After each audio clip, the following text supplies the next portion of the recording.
What's up, guys?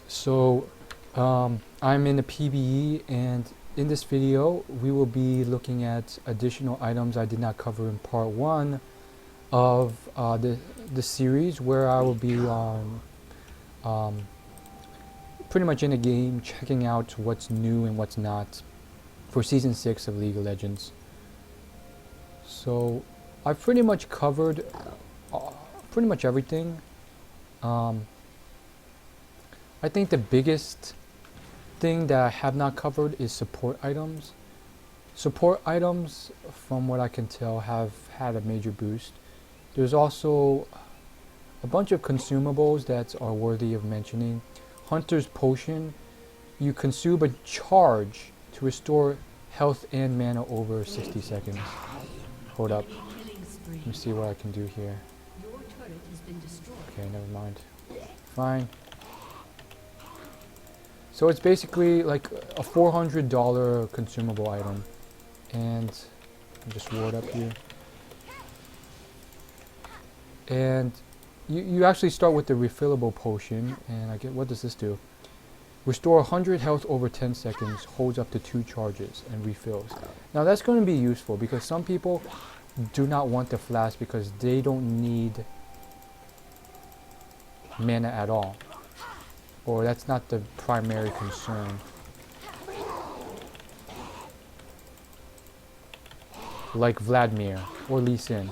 So I think this flask is very useful for people who want to sustain in lane, or maybe they're in the jungle and they just want health. Honestly, I think it's going to be very useful for junglers. So I think it'll be seeing a lot of play. It can be upgraded into that bigger refillable version, which does in fact also have mana requirements. Hold up, can't talk here. Fuck, I missed SCS. I'm being destroyed by this fucker. She's just going hard as hell.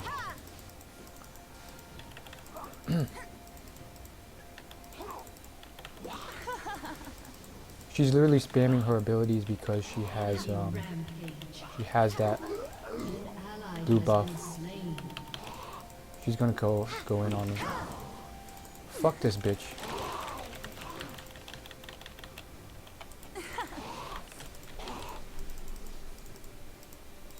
Fuck this Mundo. He doesn't even realize what's going on. I pinged for assistance so many times. Anyhow, fuck. She got me. So the refillable potion can be upgraded into 2 items. The Hunter's Potion, which gives you health and mana and holds up to 5 charges. And this Corrupting Potion, which it gives more health, 150 health and 50 mana versus 60 health and 35 mana. I'm assuming there's less charges. Okay, it has 3 charges, and it also grants Touch of Corruption, which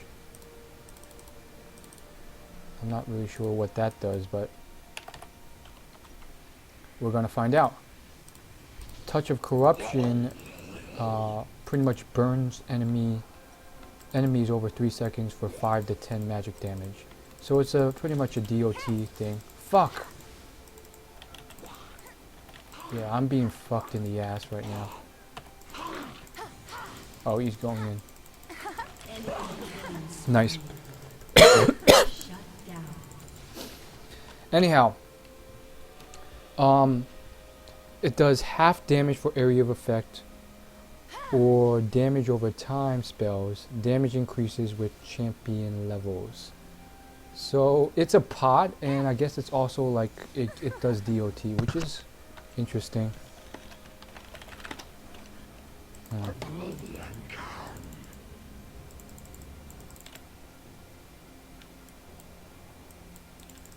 Okay, let's see what else there is. What's more important, I think, are supports. Supports and carries are pretty much the ones who have additional items. I'm sorry, top laners and junglers. There's not really much difference for you guys, but you know, mid laners, attack damage carries, and supports these are where the big differences are. Top laners, I think they're gonna be more impacted by 1 or 2 items and mastery changes, I think. Hold up. I hate this Ahri. Really, I do. Killed me 3 times.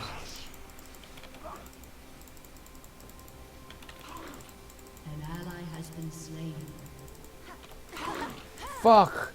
Here he goes again.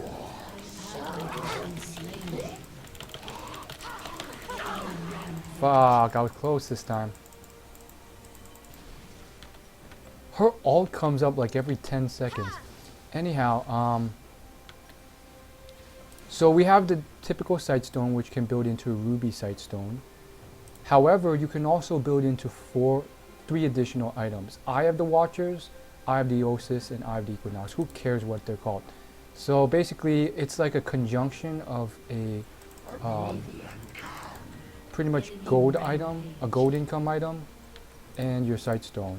I think this is going to be very useful because what I've been seeing that they're trying to address with Season 6 is pretty much the big fact that supports, especially in competitive play, they're pretty much running on 4 items because they have to have 1 slot open for their Sightstone, then they sometimes have to have another slot open for Vision Wards, and so they're pretty much fully stacked. They're a 4-person, 4-item support. And this has been changed a bit. One thing is that you can't buy Sight Wards as consumables anymore. You can buy Vision Wards as consumables, but not Sight Wards. So I think that's huge, and I guess what this pretty much, it doesn't really change much because this is kind of how it's always been, because guess what, no one else really buys wards. But I guess what they're pretty much saying is that, like, don't even bother buying wards.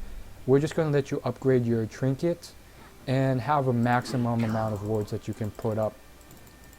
So that's going to be interesting. The other big thing though is that hold up, I have a feeling he's going to kill me again. This guy is so greedy for my death. At least he's right there too. I gotta be careful. So the other big thing that this will cause is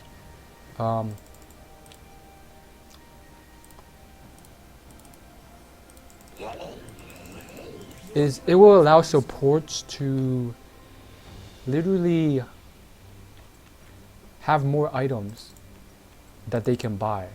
A lot of supports, especially in competitive play, in solo queue, it's easier because, you can kind of play as a solo person rather than as a team and just say, you know what, I'm not going to buy any wards.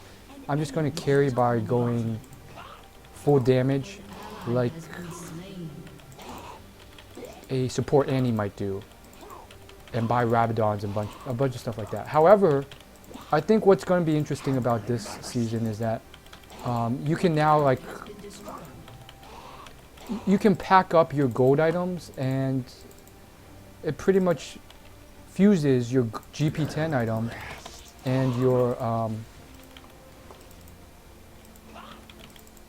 hold up. It fuses your GP10 item and your Sightstone item into one. Oh, fuck this Ahri in the ass. I fucking hate this guy.